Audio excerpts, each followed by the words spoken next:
ACMCIA, I, Tanishquelawan, quit snowlanst, Meetsap, quitwilum Tanatamok, Tanawhelmok, Slewataj, Homatwium, Skounshor. Greetings to our honored guests and my dear ones. I have good feelings in my heart to see all of you today. In our language called Hakamitenum, I welcomed you to the territory of Tsleil-Waututh, Musqueam, and Squamish nations. On behalf of the Pacific Legal Education and Outreach Society, I'm welcoming you to the National Network of Legal Clinics of the Arts Forum. Thanking all of you for being here.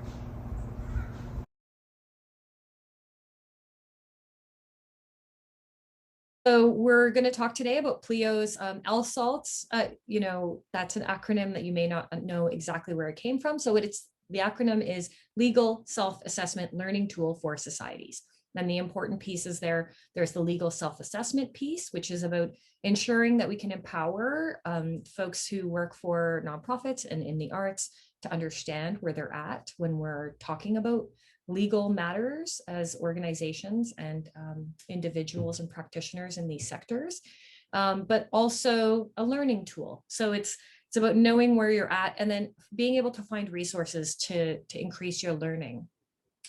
And we're talking about societies, which is, we talk about nonprofits as societies in British Columbia, but anyone here from other provinces may or may not use that language, but it's really interchangeable for the purposes of this presentation, interchangeable with nonprofits. There will be times when it won't be, and I'll mention that. So this is a sneak peek. We're not quite ready to launch this. We're really excited to launch it, but we are going to be officially launching in the fall. In conjunction with the opening of PLEO's Legal Clinic. So it's a really exciting tool that's meant to support the infrastructure of the legal clinic. And so today we're going to give you an advanced view into it, again, why your feedback and your input is super important and your questions are important to make sure that we're launching the right tool.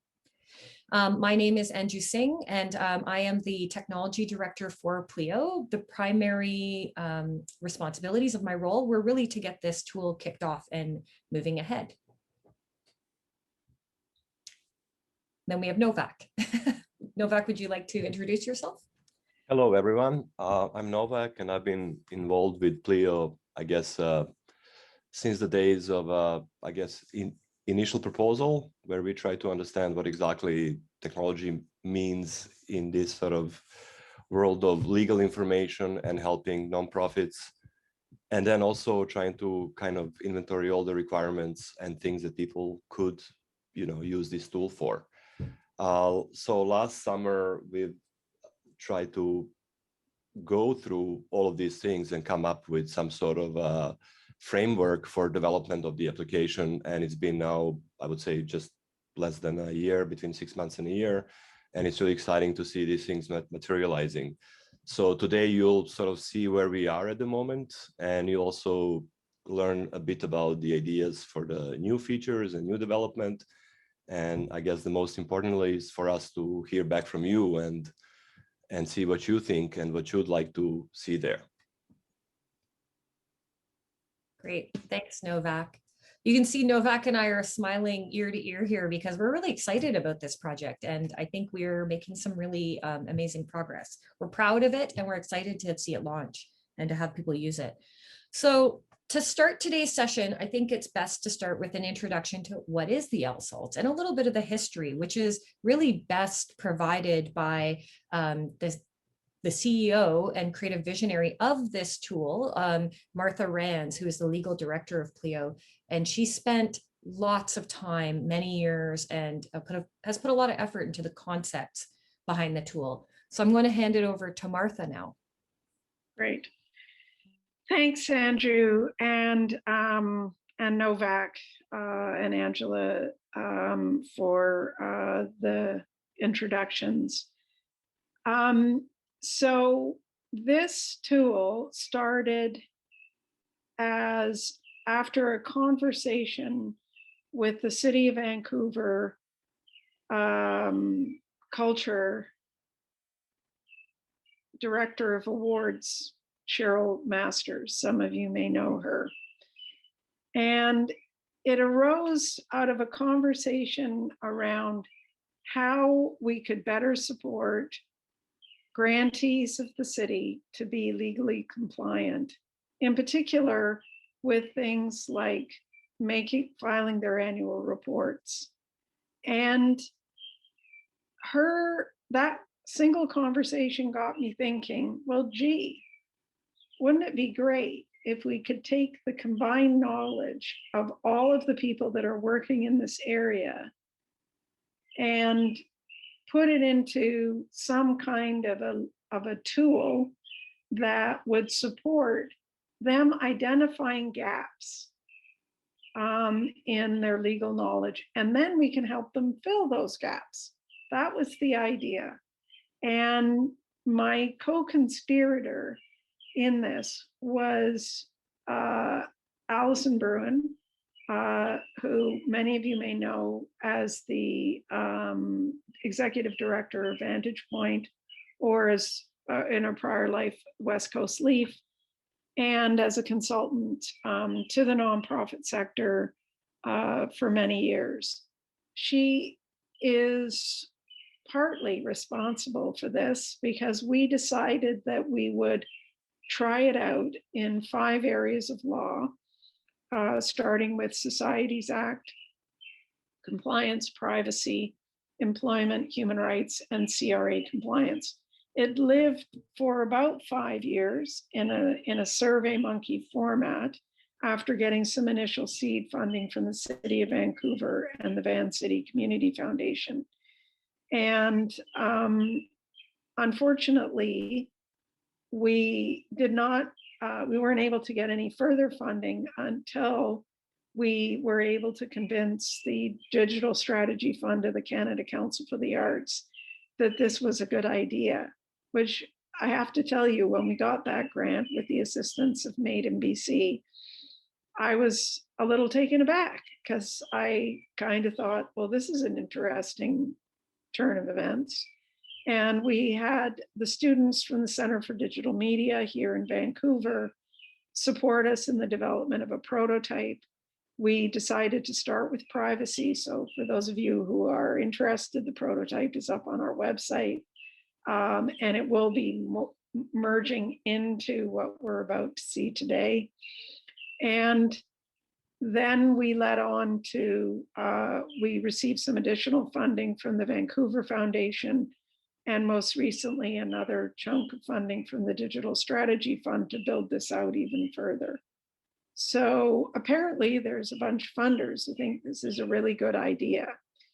Now we have to actually test it and figure out if you think it's a really good idea. I'm hoping that it is, because it involved the heavy lifting of people like Margaret Mason, who influenced the first version, Clea Parfit, who assisted on the employment and human rights side of development, Dave Barricaro, and a whole host of other people, including Novak, who sat on my roof talking with me about what the hell this technology could be in the first place. And Tim Bray, who told me that Google has a small army of people who try to figure out how people search for things, so don't be so ambitious. And Lauren Wood, who also gave ongoing feedback for the first year of the development of this into the prototype. Without all those voices and many others, we wouldn't have been able to get to this point. So I'll nervously hand it over to Anju and Novak with gratitude for all of the work that you've done to make this strange little dream of mine and Alison's into reality. Great. Thanks so much, Martha. That was a fantastic background and covered a lot of ground of how we got here. And I think this need for the nonprofit sector to have a tool like this, I mean, this is my sector. I've worked in this sector for over 16 years now, and I can I can attest to the fact that we needed this. So the idea that we need this in our sector, that we need these kinds of resources and tools is super important. And I actually experienced it with an organization I work with about 2 or 3 months before I came onto this project, where we really needed some privacy support, and it was very, very expensive to hire that out. And we weren't even sure what questions to ask. So I guess that's why I'm also especially excited about the project. So just diving into this project here. So this is a screenshot of where we're at right now. We're in our beta phase. I would actually like to call it like pre-beta, because we're still learning and we still have user testing to do. So one important part of our process has been to listen to our community and to listen to our users. And just going to throw this out there that if anyone's interested in becoming a user tester, you can get in touch with me, or perhaps with Angela, or whoever at PLEO's contact you have, if you are interested, because we'd love to test with all of you to understand what your needs are. So at this pre-beta phase, we've come up with this so far. And so the important pieces of the tool that we're really seeing are the legal self-assessments, which is how we started out with the tool, a resource library so you can have learning and education, providing us with feedback so we can keep improving because we want to keep listening, and the legal clinic, which is how everything ties in together into the next level of support. So moving forward, the next things that I think we really need to think about is, what does the LSALT do? So the prototype that Martha talked about, which I'm going to show you screenshots of in a minute, is, you know, it was really focused on legal self-assessments. And we really saw that this was, this tested well in our community. People were like, oh, I'm so glad we have this. This is so helpful.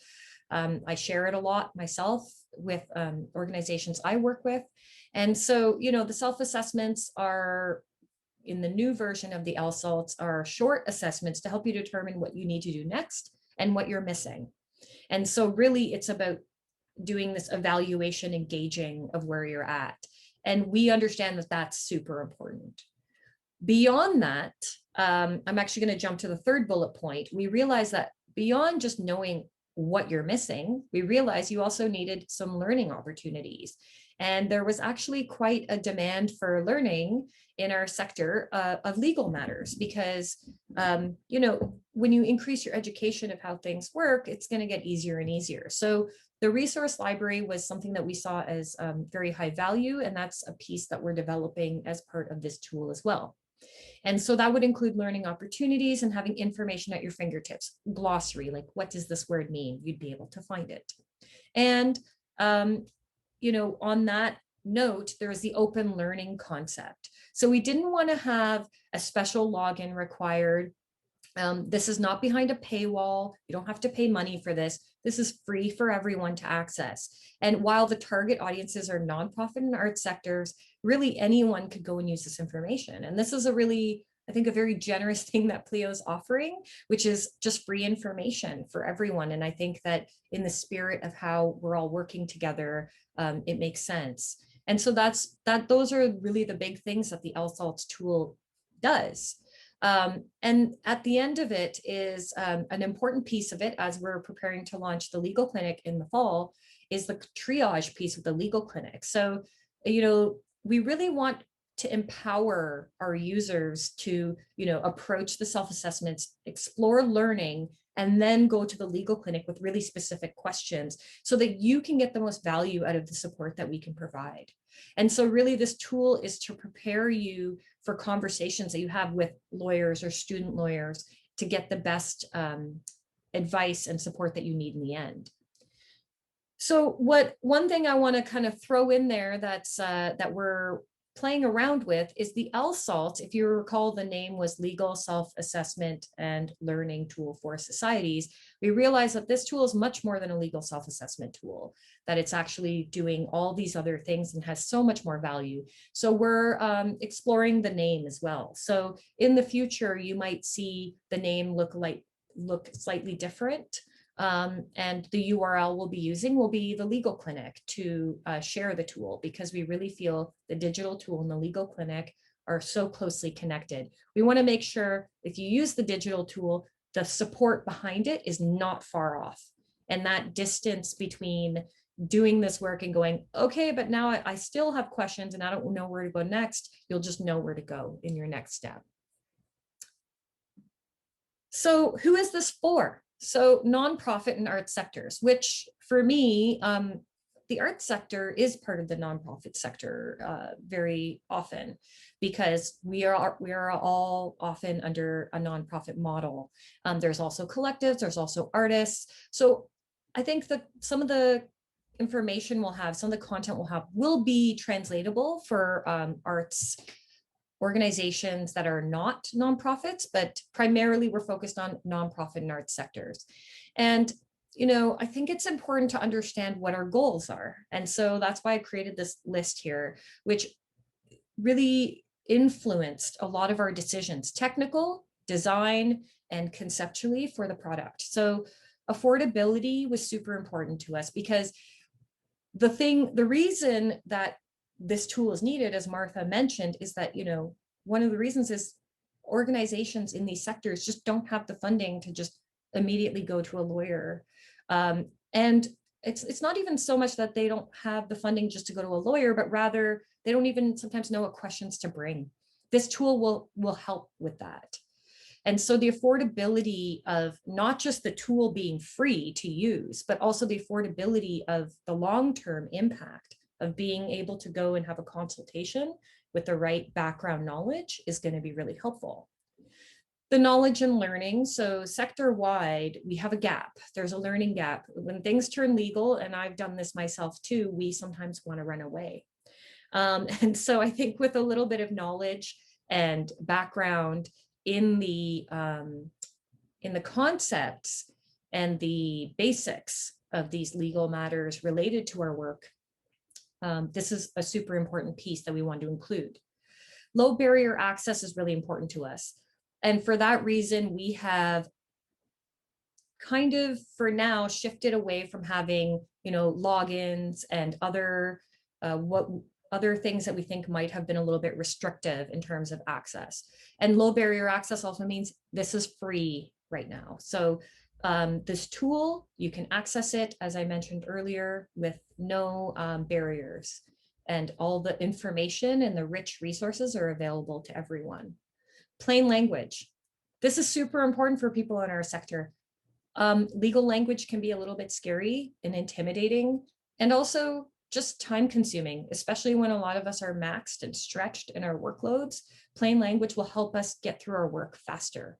And so that's an important value we have for this tool. And we actually went a step further. It's not just plain language, it's also friendly language. So it's not just about, oh, you don't know this. Well, you should have known that. It's, you know, we're trying to be friendly. We're trying to make sure that people who use this tool are supported to understand that it's okay if you don't have this, and it makes sense you don't have this, but how can we get that information to you? And then multiple support mechanisms, you know, so there's multiple already built into the tool. There's the legal self-assessments, there's the glossary, the FAQs, articles in the knowledge base, document templates, which we'll be offering as well.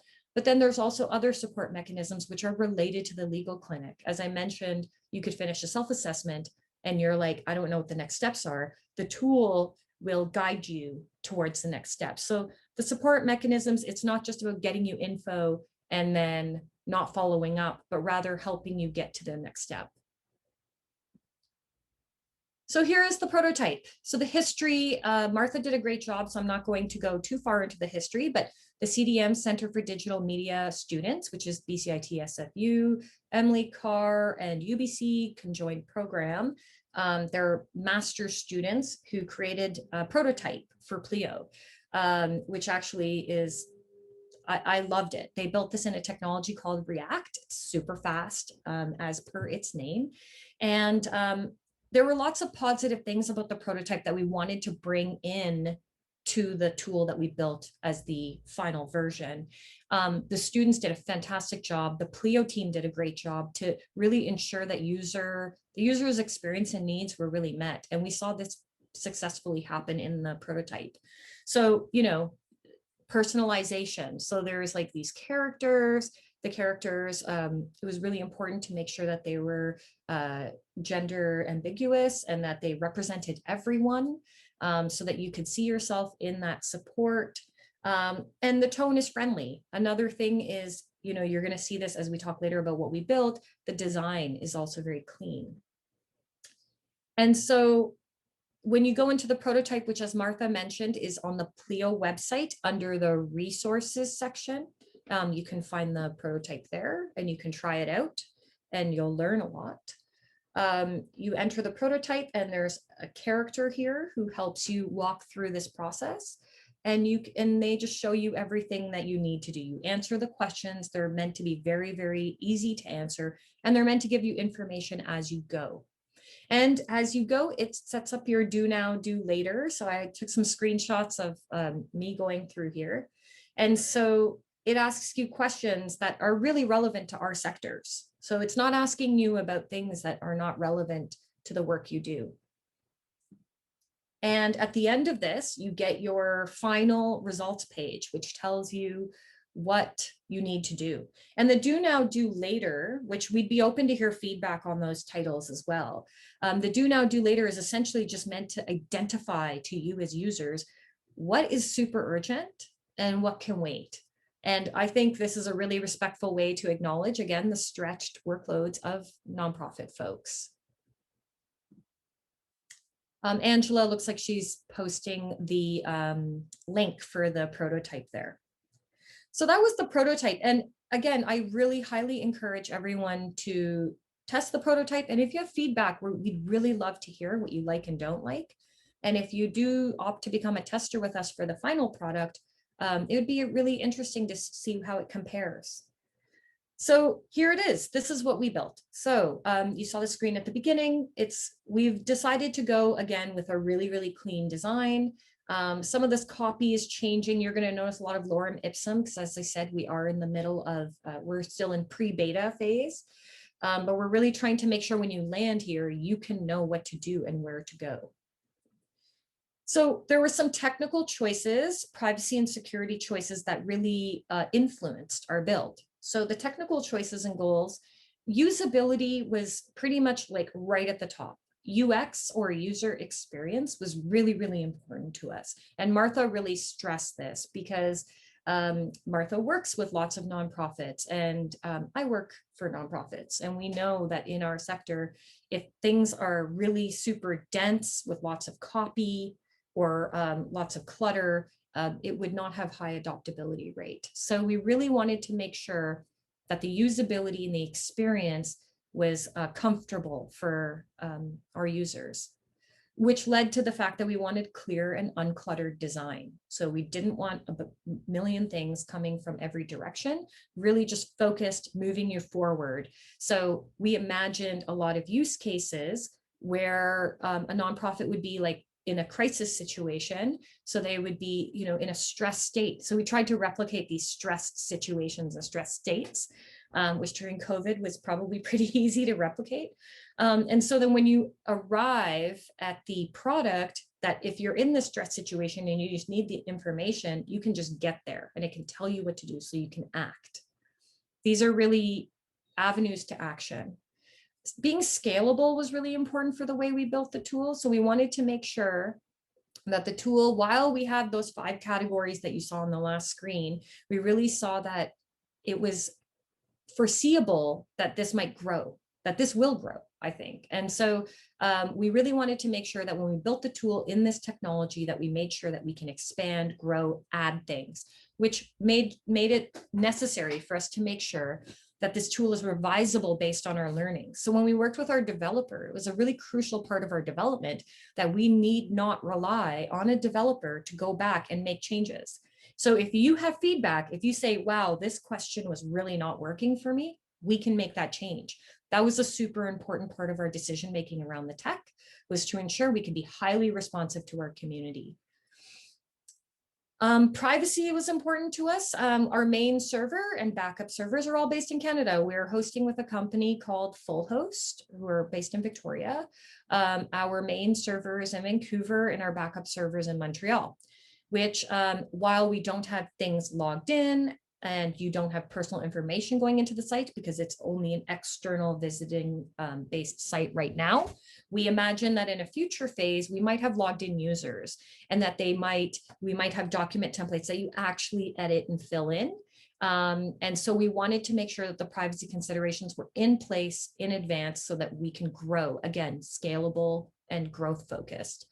And the technical choices that we made were also based on security considerations. We use a technology called Drupal. We're in version 9, and we knew that Drupal was a CMS that was really good with security, and we could depend on it to deliver our product.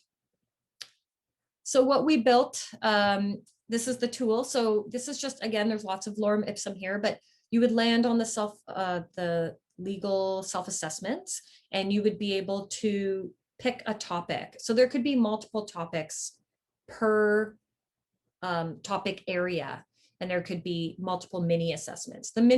You'll notice on the prototype, it's one big long privacy assessment. A piece of feedback we got and we heard and we responded to was people had wished that the assessments were shorter. So you could go really focused and dive in on a specific theme. And so we did that. And this is how our final version looks like design-wise. So you'll notice that we took elements from the prototype that were successful. We have our character back here, and clean concept, the to-do list, and really uncluttered. And the character has different personalities now. So the character has like the warning, like the uh-oh with the uh-oh face, and then okay, this is the character who's asking the questions, and then the oh no, the red, the urgent, something's going wrong, and then the good, the yay guy, or yay person, sorry. And then finally, at the end, when you finish your self-assessment, you have the opportunity to see your results. And something that I'm really excited about is that the PDF prints out a really nicely designed version of this for you, and you can email it to other folks and you can print it. One other thing that we're thinking of adding in a future phase, I don't know when, is potentially being able to directly send this to a law student in the legal clinic. So if you fill this out, you could go, oh, I still need help, and it'll send, and you'd be able to get support following that. The other thing that we built was the resource library. So the resource library was really intended to search all of our resources, where you could filter by topic area or filter by type. And you can also search by keywords. So it shouldn't say type your question, it should say type your keyword there. But you can imagine you can start a keyword of, records, you start typing REC, and it will pop up everything that has those letters and words in them. And this is an example of one of the pages you could land on. I need a meeting minutes template. Boom, you land here, you can download it and you can use it. As I mentioned, for security and privacy reasons, for now, you will not be able to edit documents in the system until we have a logged in view. For now, you can download, and that makes sure that your privacy and your information is not collected until we feel ready to collect it or feel like we can do a good job of maintaining that. So what's next is the resource library development is the next piece of work. So we have FAQs, glossaries, document templates, self-assessments. Curious what we're missing. So if you have ideas, please provide those. The next item is creating content for upcoming modules. So the Societies Act module is the first module we're going to be populating, and then the privacy module will follow. And the legal clinic triage and support is also a big part of this tool. So how does the digital tool support legal clinic work, and vice versa? And they are very, very connected. This tool helps you get to the legal clinic, and it helps the folks at the legal clinic, anyone who's going to offer you support, to understand where you are and what you might need, so you can really use that time well, and to triage that support. One final thing I just want to mention before I hand over to Novak about future features potentially is that I just want to acknowledge the fantastic work that Justice Education Society did in building this tool for us. So Justice Education Society has an internal development team, which has been fantastic to work with. And they have helped us really see the vision that we have. And being set in a nonprofit legal context, they have really been a really great partner for us to make sure that we're really building an appropriate tool for the sector. So up next is we're going to talk a little bit about, there's a couple of things that are going to happen. We're going to talk about other potential features and ideas. I just want to be clear that these are things that we have not yet built, but these were ideas. So Novak was part of the team early on and had a few ideas that were included in our RFP that we decided to take out for a few of the reasons I described earlier: usability, technical limitations on ensuring we can ensure privacy and security, and also just building out the scope of the project. So Novak is going to kind of start to dream about what we might want in the future. And we just thought it would be kind of a fun thing to share with everyone of what we have next coming up. So I'll hand it over to you, Novak.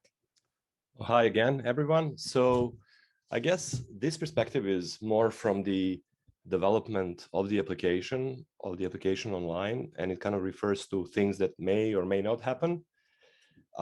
So when we were originally designing the application, we of course tried to accommodate most of the things I'm going to talk about now, but then for the reason that Anju already sort of clarified, and especially for the privacy reasons and just other technical reasons, we were not sure, or we didn't implement most of these.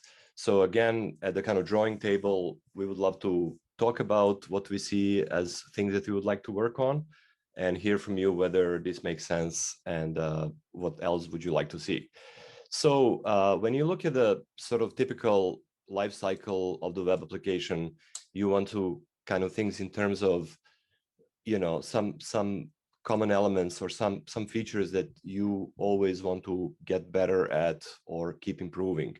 So when you, for example, look at the content that we have, one of the questions for us was, how do we know that the content is good? How do we know that users are happy? And how do we make sure that the content can be continually improved? Slightly changed perspective is how do we better the user's experience? How do we enhance the UI and interaction with the application? And I think those two things collectively sort of brings us to the third point, which is how do we, become a hub, and how do we develop a community and become the place to go for nonprofits and for arts organization. So, so that they know that there is a place where they can find the answers, ask the question, get knowledge, get started, get all the support they need. So again, back to the web application, there are some things that we are sort of discussing and hoping to implement in the future based on the feedback on the application as it is now, but also based on the roundtables and seminars such as this one. In the three broad categories, we believe that users' feedback will give us, of course, a lot of this. So the question is like, what are the mechanisms of the users' feedback? How do we get it? How do users connect with us and between themselves?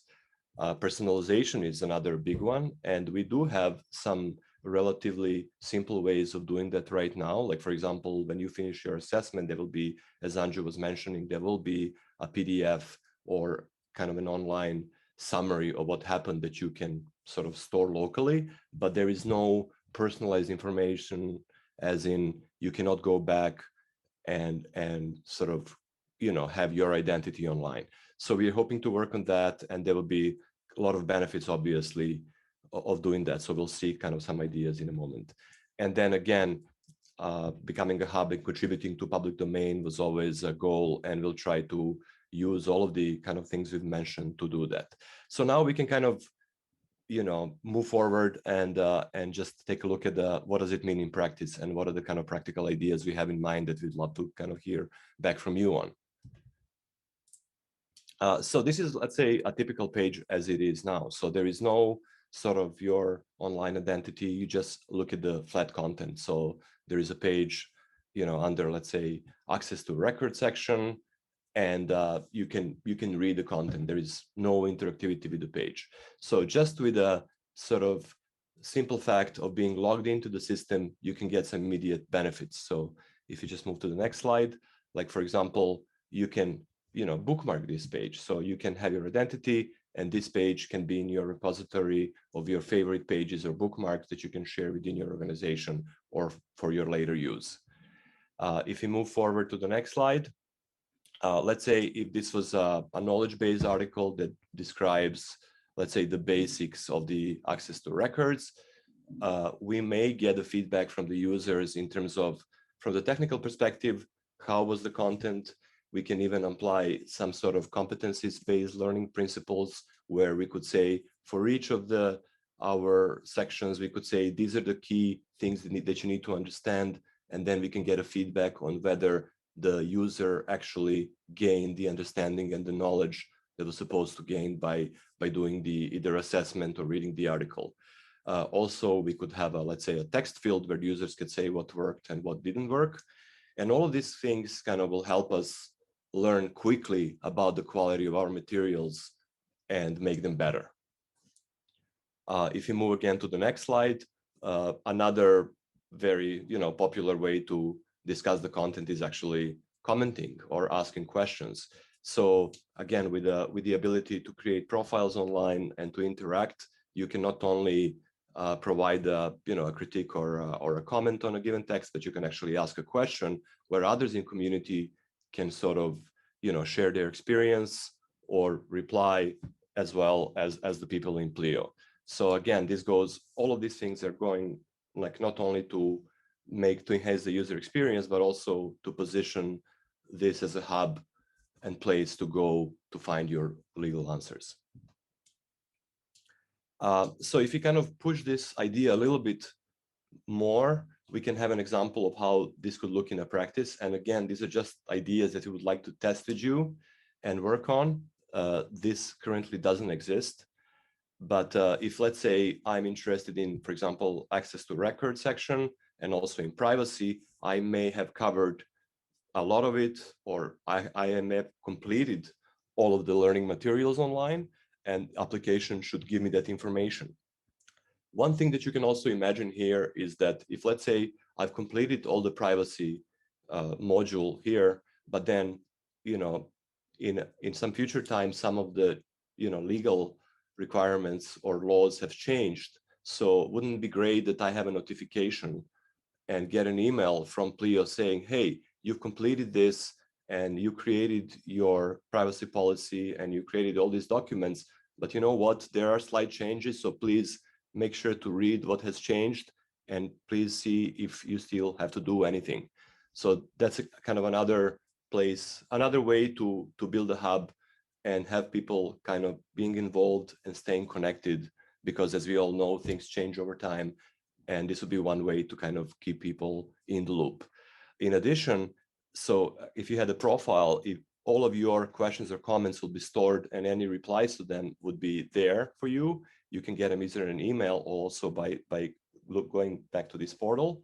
Your bookmarks will be stored, but also your documents. Anju has shown an idea where you can actually see the template and download the document. So in this kind of parallel universe that we're hoping to achieve at some point in the future, you will be able actually to edit those documents right within the application. So if you move to the next page, so this is the idea where you can actually see the document as a template, but also if you check it out, you can customize it and you can work on it right here. So those are basically some of the ideas. And again, we'd love to open up this now for discussion and see, what do you think? Thanks, Novak. Yeah, so the section that Novak just went through there was really where we could go next. So either you can comment on any of that, or we can move into a combined Q&A and what you want to see in the tool. So it's really nice for us to have, to start dreaming about what's next, because it really helps us figure out what direction the tool needs to go. So we're really ready to open up the floor to questions. There's quite a few in the chat.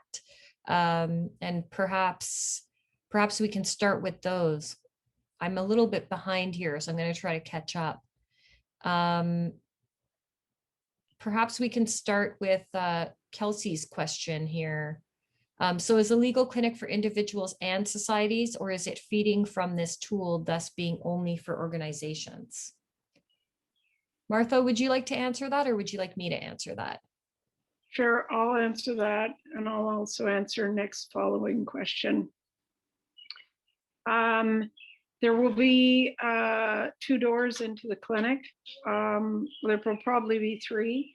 One will be artists, individual artists. The other will be arts organizations, and the third will be other nonprofits for now.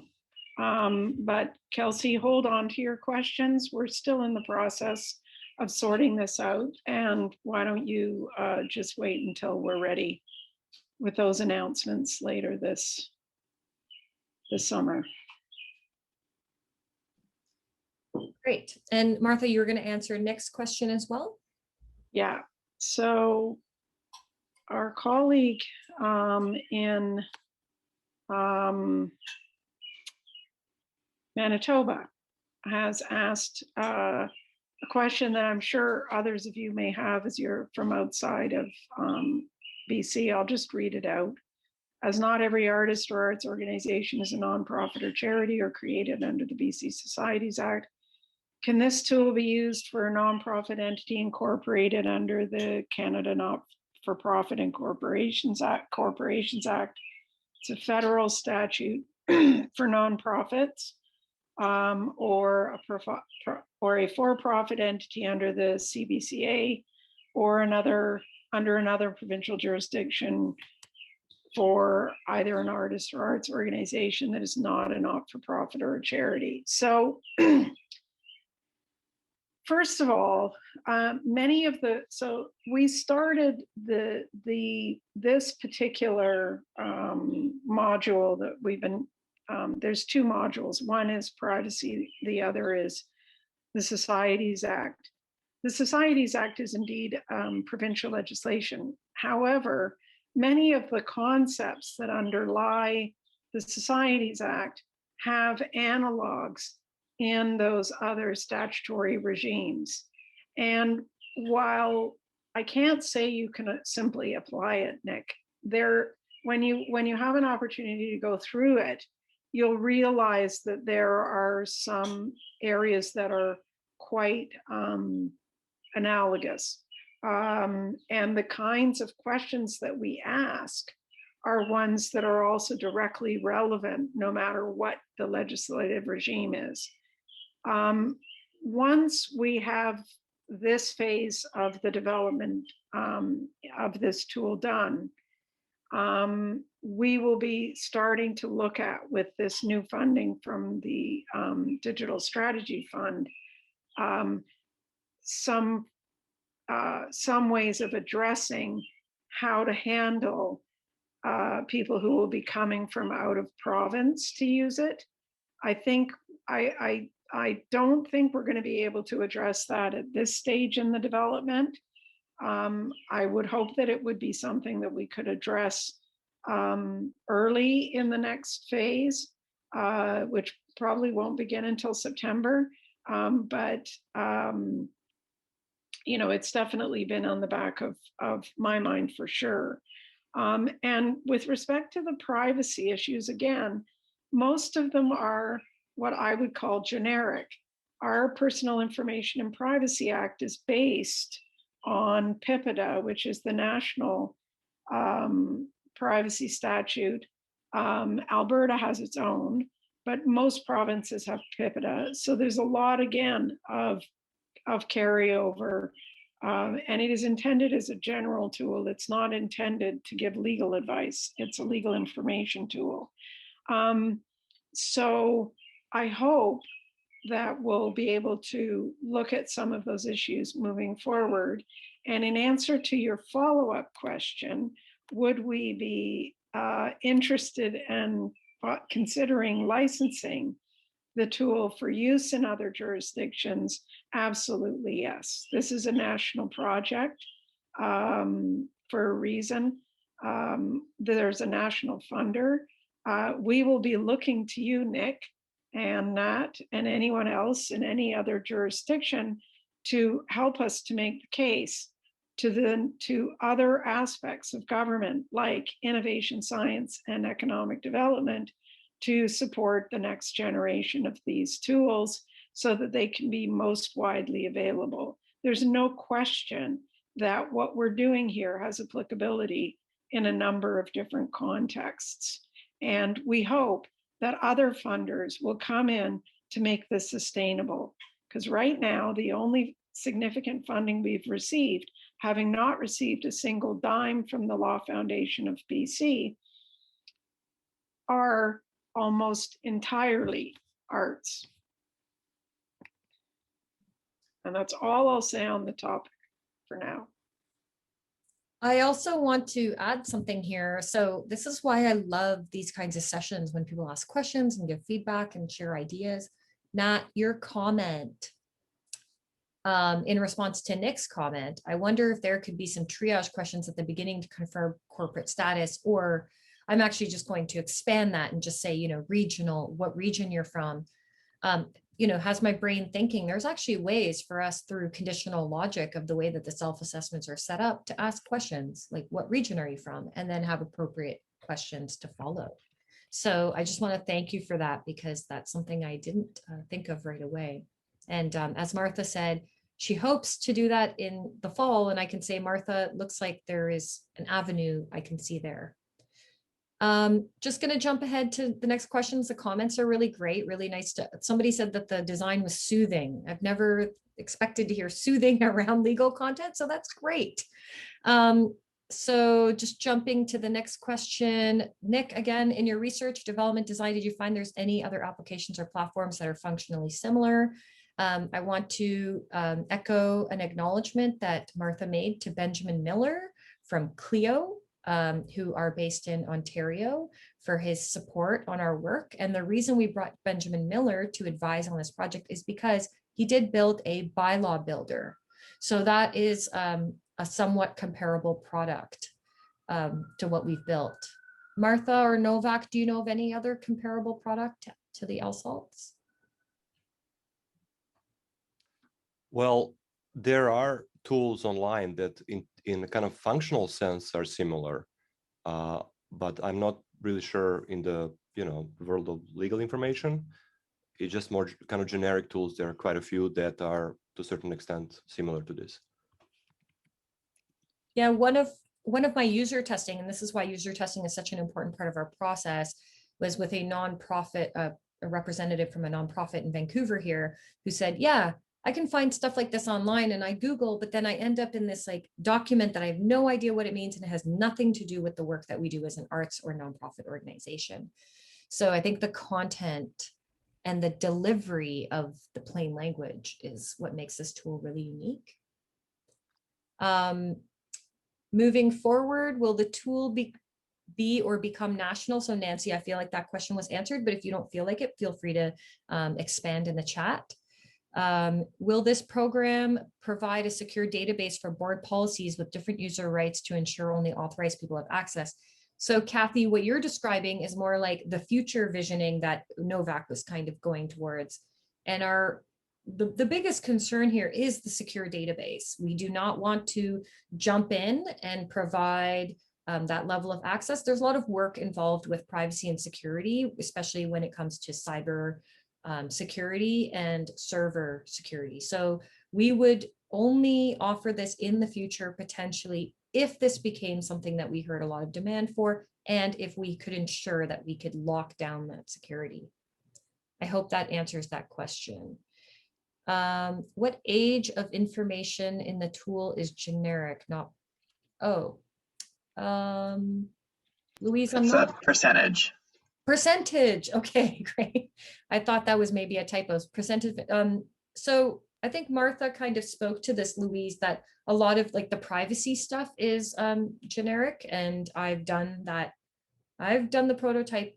I feel like 100 times. And so I feel like I know the content quite well. It feels not province specific. The Societies Act stuff, I mean, just even in the title, it's specific to BC. Martha, do you have anything more to add there about the province specific content? No, No, great. Yeah, so thank you for your nice comments, Susan. So Kelsey, when this is ready, would you recommend using it to see where legal gaps are in organizations or just problem solving? I see it as both. And I think this can be used in a number of ways. I think it can also be preventative, which is something we haven't really talked about in this session. We've talked a lot about like the problem happened and then you're in reactive mode, but I think it could be preventative as well. I think that, I know I'm working with somebody right now who's starting a nonprofit, and I sent her the prototype link just so that she can get ready in advance. And so I think it could be really preventative.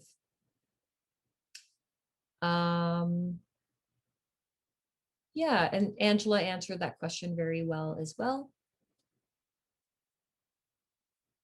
Great. And yeah, so Martha just added our ethos is prevention. Any other questions or comments or things you want to see? Was there anything that you saw in the tool that you felt like, oh, we're really going to need this, or we kind of need this?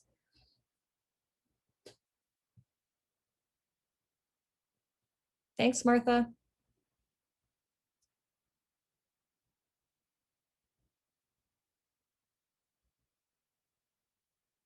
Great. Well, I think Novak, do you have any final comments that you would like to make before we part with the group? Well, just to kind of echo your call to get in touch with us with your ideas and your thoughts and your feedback. Yeah, we would love to hear from you. It would be huge help for our future development.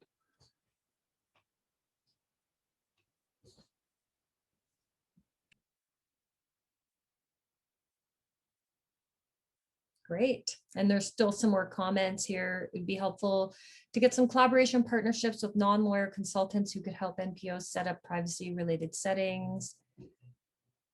Yeah, it is a tech, definitely, Nat. And the tech issue, so Nat's point is sometimes it's a tech issue that prevents the privacy thing from happening. I think Novak and I, with our development and tech backgrounds, are very hyper aware of this. In particular, as you may have noted, the reason we're not doing logged in users yet is because we're not ready to handle the privacy and the tech around managing that privacy. So Nat, we've kind of modeled the concerns with that as well. Great. And the slideshow, Angela will answer if the slideshow will be circulated. Thank you everyone for your time. I'm just going to close here. I want to thank Novak for being such an excellent collaborator and consultant with us. Without Novak, I would not have been as far as I have been. So really, really grateful for your support. And thanks to everyone on the PLEO team for organizing this. And thank you everyone for being so engaged and asking really good questions.